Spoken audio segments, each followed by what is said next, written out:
نظریاتی زندگی گزارے. اگر دوڑ دھوپ صرف بہترین گھر کی ہوتی، اگر دوڑ دھوپ صرف جائیدادیں بنانے کی ہوتی، اگر یہی کام ہوتا، میں کہا کرتا ہوں اگر دولت بڑی پیاری ہوتی نا تو سب سے زیادہ سیدہ فاطمہ کے گھر ہوتی. اگر یہ کوئی بہت اعلیٰ چیز ہوتی تو یہ تو وہ والا گھرانہ ہے کہ 3 دن چولہا نہیں جلا. اور کنز المال میں وہ لفظ موجود ہے کہ حضرت ابو ہریرہ فرماتے ہیں کہ اونٹ کے بالوں کی بنی ہوئی چادر سیدہ فاطمہ نے اوڑھی ہوئی تھی. اونٹ کے بالوں کی بنی ہوئی چادر، اور وہ چکی پیس رہی تھی، چکی چلا رہی تھی. کہتے حضور نے دیکھا تو نبی پاک کی آنکھوں میں آنسو ضرور آئے. اور پتہ محبوب نے کیا فرمایا؟ یہ کنز المال میں موجود ہے. محبوب فرمانے لگے شہزادی دنیا میں تھوڑی سی تکلیف برداشت کرو، آخرت کی ساری عزتیں اللہ تمہیں ہی عطا فرمائے. سبحان اللہ. یہ تھوڑی دشواری ہے. یہاں ہر بندے کی بیٹی دکھی نہیں، جس کو بھی پوچھ لیں دکھی ہے، جس سے بھی پوچھ لیں. حضرت جی دعا کرنا، پیر صاحب دعا کرنا، مفتی صاحب دعا کرنا، بزرگوں دعا کرنا. کیوں جی؟ بیٹی بڑی تکلیف میں. کیوں جی؟ کہتے سسرال والے کام بڑا کراتے ہیں. چکی پیستی ہے، لیپا پوتی کرتی ہے، اس کے ہاتھوں میں چھالے پڑ جاتے ہیں. ایسا ہوتا ہے کہ ستو کبھی آ جائیں تو پھر سارا دن ان ستووں پہ ہی گزر جائیں. کبھی ایسا ہوتا ہے کہ 3 دن روزے رکھے جائیں اور ایک کھجور اور ایک پانی ملے افطار سحر کے وقت. یوں بھی کبھی وقت گزارا ہے. اور میرے عزیزوں یاد رکھنا، ہم نے جو مزاج اختیار کر لیا ہے نا اس وقت، یہ جو پوری دنیا میں گاڑیاں بھاگ رہی ہیں، ملک سے باہر لوگ جا رہے ہیں، دولتیں جمع ہو رہی ہیں، یہ ضروریات کا رٹا نہیں، یہ ضروریات نہیں، یہ خواہشات ہیں. ضروریات تو پوری ہو رہی تھی لیکن وہ جو خواہشات کی تکمیل تھی، وہ جو پڑوسیوں کی بڑی کار ہمیں پریشان کر رہی تھی، وہ جو گھر کے سامنے ایک پلاٹ تھا اور دل کر رہا تھا حویلی نہ بنا لوں، وہ جو ٹینشنیں تھی انہوں نے بہت بھگایا، لوگوں کو تھکا دیا. نظریاتی زندگی، اور نظریاتی زندگی میں کچھ کرنے کا عہد، کچھ ارادہ کیا جائے کچھ کام کرنے کا. دیکھو سارے لوگ ساری ڈیوٹیاں تو نہیں کر سکتے. میں یہ مائک اپریٹ نہیں کر سکتا، تو پھر میرا خیال ہے مجھے اس بندے کی بھی قدر کرنی چاہیے جو اسے چلا سکتا ہے. جو کام میں گاڑی میں سفر کرتا رہتا ہوں، وہ کہاں گھوم آتے ہیں تو میں تو سو جاتا ہوں کئی دفعہ گاڑی میں، لیکن ڈرائیور کو لوگ ڈرائیور کہہ کے پکارتے ہیں، حالانکہ تو سویا ہوا تھا، وہ تو جاگ رہا تھا. اس کی اہمیت کو سمجھنا چاہیے. ہم نہ زندگی میں کوئی بھی کام کریں، ایک تو کام کریں اور جو ایک کریں زندگی میں، لیکن ذرا سونا کر کے کریں. کوئی ایک مقصد بنا لیں، کوئی ایک مقصد ہو، کوئی ارادہ ہو، کوئی پروگرام ہو. نہ سمجھ آئے تو بخاری میں حدیث موجود ہے، ایک بوڑھی اماں حضور کی مسجد میں جھاڑو دیتی تھی. اور چلو کچھ کرتی تو تھی نا یار. اور دیکھو سعادت، جھاڑو وہاں دیتی ہے جہاں 70,000 فرشتے سویرے آتے ہیں، 70 شام آتے ہیں. سبحان اللہ. سبحان اللہ. حضور کی مسجد شریف میں جھاڑو دیتی ہے خاتون. ہمارے ہاں تو خیر امام خطیب کی بھی کوئی قدر نہیں ہوتی، کوئی نہیں ہوتی. امام کبھی کو مشورہ دے لے تو کہتے ہیں اسلام زیادہ دیتا ہے، مولوی نما لے آؤ، یہ مشورے زیادہ دیتا ہے، اس کو چینج کرو. اور مسجد کے خادم کی کوئی حیثیت، لیکن جو مسجد میں جھاڑو دینے کی فضیلت ہے نا، حضرت بابا فرید صاحب سے جب کو بندہ کہتا تھا نا دل بڑا پریشان ہے، تو بابا صاحب کہتے تھے مسجد میں جھاڑو دیا کر، اللہ سکون عطا کرے گا. سبحان اللہ. سبحان اللہ. مائک میں نہ بولیں جی، سنیں بات. مسجد میں جھاڑو دیا کر. اٹھ نہ فریدہ ستیا تے خلقت ویکھن جا، تے متے کوئی مل جائی بخشیا تے چل تم ہی بخشیا جا. اٹھ نہ فریدہ ستیا تے جھاڑو دے مسیت، اوے تو ستا ہے تے رب تے جاگدا ہے، تیری ڈاڈے نال پرید. اٹھنا کچھ کر. وہ خاتون چلو کوئی کام تو کرتی تھی نا. دیکھو نا گلی سے گزرتے ہیں لوگ، اب وہاں کھڈا ہے، سب کا موٹر سائیکل گاڑی سب تنگ ہوتے ہیں. جو بندہ ابھی گزر رہا ہے نا روڈ پہ، وہ تبصرہ کر رہا ہے کہ دیکھو بلدیہ والے صحیح نہیں کراتے. تبصرہ جو سارے کرتے ہیں، ایک کئی تے ایک دا بڑا، 2 بندے درکار ہیں، رستہ ٹھیک ہو جاتا ہے. پر اتنی محنت کرنے کو کوئی تیار ہے، کیونکہ ہمارے ملک میں جو شے سب سے عام ہے وہ تبصرہ ہے. تبصرہ کرو صبح و شام جتنا ممکن ہے، تبصرے کرو، ڈیوٹی یہی ہے ہماری. وہ خاتون مسجد شریف میں جھاڑو دیتی تھی، کوئی زندگی کا مقصد تو بنایا، کوئی نظریہ تو ہے۔ صحابہ نماز پڑھ کے چلے جاتے، خاتون جھاڑو لیتی، حضور کی مسجد شریف میں جھاڑو دیتی، بیمار ہو گئی، قربان جائے، حضور تیمارداری کے لیے تشریف لے گئے، رات کو انتقال ہو گیا، ٹھنڈ کا موسم تھا، حضور کا حکم ہے جلدی تدفین کر دو، صحابہ نے تکلیف دینا مناسب نہ جانا، اس خاتون کی تدفین کر دی۔ سارا کچھ جاننے والے رسول جو فرش پہ کھڑے ہو کے عرش کی خبریں دیں، وہ تشریف لائے اور آ کر کے پوچھا خبر کیوں نہیں دی مجھے اس بوڑھی کے جنازے کی؟ کوئی کام تو کرتی تھی نا، کوئی ڈیوٹی تو تھی نا، خبر کیوں نہیں دی؟ ویسے تو وارث جنازہ پڑھ لے تو دوسرا جنازہ جائز نہیں، وارثوں نے نہ پڑھا ہو تو دوسرا جنازہ پڑھا جا سکتا ہے، حضور تو خود وارث ہے نا ساری امت کے۔ ہائے ہائے، بے شک تو رسول کریم قبر پہ کھڑے ہو کے فرمانے لگے صفے بناؤ، میں دوبارہ جنازہ پڑھاؤں گا، سبحان اللہ، میں دوبارہ جنازہ پڑھاؤں گا۔ کیوں؟ زندگی میں کوئی خدمات تو ہے نا، کوئی ڈیوٹی تو ہے نا۔ پہلے تو ہم کچھ کرتے نہیں، اور اگر کرتے بھی ہیں تو صرف دوسروں کا دھیان ہی رکھتے ہیں، دوسروں پر توجہ ہوتی ہے کہ فلانا فلانا۔ بھئی آپ اپنا کام کریں، کچھ زندگی میں کر گزریں، کوئی ڈیوٹی کریں۔ اگر زندگی نظریاتی ہوگی، دیکھو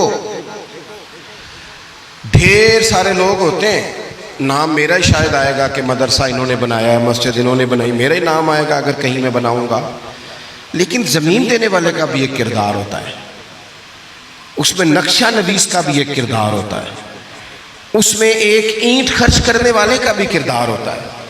پھر وہ کام ختم نہیں ہوتا، سریا وہ لینٹر ڈالنے والے جو ہوتے ہیں ان میں جو سریا باندھنے والا ہے وہ بھی ایک قیمتی کردار رکھتا ہے۔ پھر کہتے ہیں الیکٹریشین کو بھی بلاؤ، پھر یہاں بھی کام ختم نہیں ہوتا، پھر اور اس کے گرد ڈھیر سارے لوازمات ہیں۔ جو بندہ جو کردار ادا کر، عالم اگر کتاب لکھ بھی دے تو ہو سکتا ہے کتابت نہ کر سکے، اور اگر کاتب بھی ہو تو ہو سکتا ہے اسے پبلش نہ کر سکے۔ تو یہ کچھ نہ کچھ خدمات، کچھ نہ کچھ ڈیوٹیاں۔ حضرت مولا علی شیر خدا نے چھوٹی عمر میں کہا تھا یا رسول اللہ دین کی مدد بھی کروں گا، آپ کی حفاظت بھی کروں گا۔ 63 سال عمر پائی اور ہر میدان میں اگلی صفوں میں، ہر میدان میں اگلی صفوں میں، ہر میدان میں اگلی۔ حضور سے وعدہ کیا تھا یا رسول اللہ ڈیوٹی کریں گے، خدمت کریں گے۔ ہمارے ہاں یہاں تو منصوبہ بندی ہو رہی ہے، امام غزالی سے آ کے کسی نے کہا حضور کو بندہ مخلص ملتا ہی نہیں، یہ بھی غلط ہو گیا وہ بھی غلط ہو گیا، تو امام صاحب فرمانے لگے چل تو ہی مخلص ہو جا، تیری شکل میں تو کچھ لوگوں کو مخلص بندہ مل جائے، کچھ کر تو صحیح نا، صرف تبصرے۔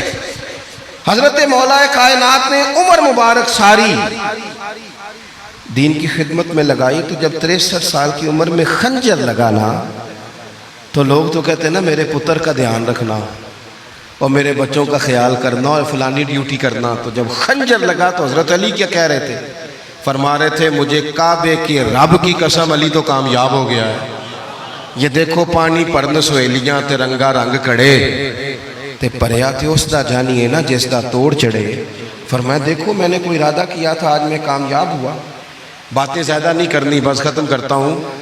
جب یوں نظریاتی زندگی ہوتی ہے نا، نظریاتی، پھر بندہ تھوڑی سی تکلیف بھی سہ لیتا ہے۔ کوئی کام کر رہا ہے نا بندہ، صحیح بخاری میں حدیث ہے، ایک خاتون نے آ کے عرض کیا تھا یا رسول اللہ صلی اللہ علیہ وسلم مجھے مرگی کا مرض ہے، بڑی تکلیف میں ہوں۔ اللہ کے محبوب علیہ السلام سب کے لیے دعا کرتے، بلکہ حضور تو دست شفا پھیرتے تو اللہ کرم فرما دیتا، لیکن نبی پاک صلی اللہ علیہ وسلم کی خدمت میں عرض کی یا رسول اللہ صلی اللہ علیہ وسلم مرگی ہے۔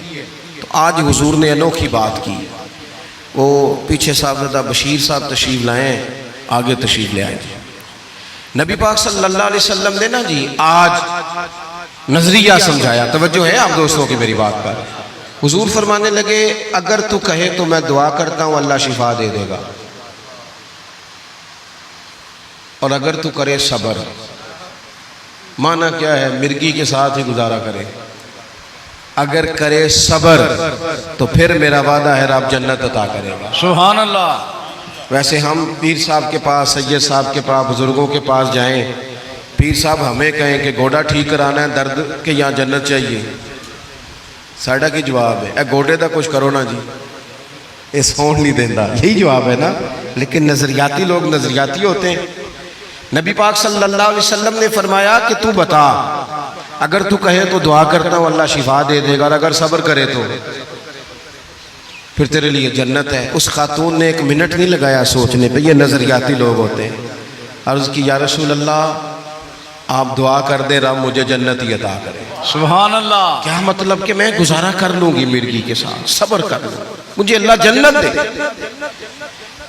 حضور نے دعا کر دی۔ خاتون عرض کرنے لگی حضور جب مرغی ہوتی ہے تو جسم سے کپڑا ہٹ جاتا ہے، حیا آتی ہے، خاتون ہوں، عورت ہوں، تکلیف محسوس کرتی ہوں۔ محبوب نے دعا کر دی۔ صحابہ کہتے ہیں جتنی بھی مرغی ہوتی تھی اس کے کپڑے نہیں جسم سے ہٹتے تھے، جتنی مرضی بھی ہو کپڑا قائم رہتا تھا۔ دیر تک وہ بوڑھی اماں زندہ رہیں۔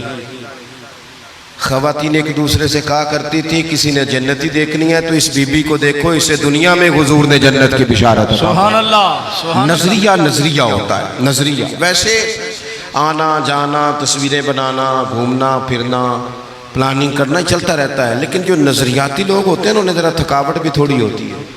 نظریے کے لیے کام کر رہے ہیں نا، وہ بھاگتے ہیں، ان کا بھاگنا انہیں تھکاتا نہیں۔ جب آپ نظریاتی ہیں تو صبح قیامت پہ نظریاتی اور غیر نظریاتی لوگوں کا نتیجہ کیا ہے؟ یوم نحشر المتقین الی الرحمن وفدا۔ اللہ فرماتے ہیں یہ جو متقی ہوں گے نا انہیں رب کی بارگاہ میں پیش کیا جائے گا قیامت میں، پر مہمان بنا کے پیش کیا جائے گا۔ ان کا میزبان رب ہوگا، چونکہ انہوں نے زندگی تقوی میں گزاری، محتاط وقت گزارا۔ وَنُسُوقُ الْمُجْرِمِينَ إِلَىٰ جَهَنَّمَ وِرْدًا۔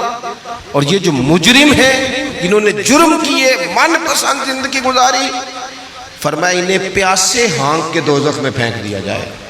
پیاسے ہانکے جائیں گے جہنم کی طرف۔ اپنی زندگی میں کچھ ارادہ کریں۔ دیکھیں دھوپ چھاؤں آئے گی، وہ ہمارے یہاں کچھ لوگ کہتے ہیں دکھی بڑے ہیں جی، ہنسے کیسے؟ تو میں کہا کرتا ہوں کہ اتنی تکلیفیں کسی کو نہیں آئیں جتنی حضور کو آئی ہیں۔ پر آپ فرمان پڑھیں، حضرت حارث بن عبداللہ کہتے ہیں میں نے تو مدینے والے محبوب کو جب بھی دیکھا ہے مسکراتے دیکھا ہے۔ سارے کام 7 سال چلتے ہیں لیکن اپنی زندگی میں کوئی مقصد ہونا۔ یہ جن بزرگوں کے ہم آراس میں آتے ہیں نا، انہوں نے کوئی مقصد حیات بنایا۔ یہ مت سمجھنا کہ ساری زندگی پھولوں پہ گزری، یہ عرس وغیرہ یہ سارے کام بعد میں ہوتے ہیں، بعد، ورنہ ڈھیر سارے صوفیہ ایسے ہیں جنہوں نے روڑے کھا کے وقت گزارا، بڑے ٹھیک ٹھاک روڑے کھائے، بڑی تکلیفیں برداشت کی، اور ان کی اگر آپ تاریخ پڑھیں گے تو بڑا کچھ ان کے ساتھ کیا گیا، بڑے معاملات ہوئے۔ ایسا نہیں یہ شہادت گاہ الفت میں قدم رکھنا لوگ آسان سمجھتے ہیں مسلمان ہونا، یہ بڑا مشکل کام ہے، اس سے ہو کے گزرنا پڑتا ہے۔ لیکن ڈیوٹی کریں، کوئی کام کریں، کچھ اپنے ذمے لیں۔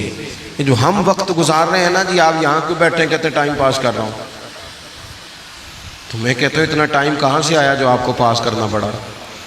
بہت سارے لوگ کہتے ہیں جی میں بور ہو رہا ہوں، تو میں کہتا ہوں یار بور ہونے کا ٹائم بھی تو ہونا چاہیے نا بندے کے پاس۔ آپ کے پاس ٹائم زیادہ ہے اس لیے بور ہو رہے ہیں، ہمیں تو ٹائم ہی نہیں ملتا بور ہونے کا۔ تو جب کوئی کام کرنا ہے آپ نے، جب آگے بڑھنا ہے، کچھ مقاصد حسنہ حاصل کرنا ہے، کچھ امور خیر سر انجام دینے، پھر زندگی میں ان کو طے کریں اور ان پر کام شروع کر دیں۔ دھوپ بھی آئے گی، چھاؤں بھی آئے گی، سکھ بھی آئیں گے، دکھ بھی آئیں گے، لیکن قافلہ رواں دواں رہنا چاہیے۔ اللہ تعالیٰ اس آستانہ نور کو ہمیشہ سلامت رکھے۔ میرا ایک اور جگہ پہ وعدہ تھا، مجھے وہاں آگے بڑھنا ہے۔ یہ جو محفلیں ہوتی ہیں یہ کبھی بھی ان کو شخصیات کی محفلیں نہیں بنانا چاہیے، ساری تقریری نظریے پہ کی ہے۔ محفلیں تو حضور کے نام کی، کوئی آئے گا کوئی جائے گا، یہ تو سلسلہ چلتا رہتا ہے، اس میں کبھی بھی یہ فوکس نہ کریں۔ آپ حضرت کے لیے آئے ہیں، بزرگوں کے لیے آئے ہیں۔ میں نے جب وعدہ کیا تھا تبھی گزارش کی تھی کہ مجھے اتنے کو بجے آپ موقع دے دیں تاکہ مجھے آگے بڑھنا ہے۔ کسی دوست کو اٹھنے کی ضرورت نہیں، بزرگ بیٹھے ہیں، سادات بیٹھے ہیں، یہ ٹھیک نہیں ہوتا، اچھا نہیں ہوتا۔ اطمینان سے بیٹھے آپ لوگ، صرف وہ 2-4 ایک سنگی جو میرے ساتھ ہیں وہ تشریف لے جائیں گے، باقی مرتب پروگرام ہے وہ اپنی ترتیب سے آگے بڑھے گا۔ آخر دعوانا الحمدللہ۔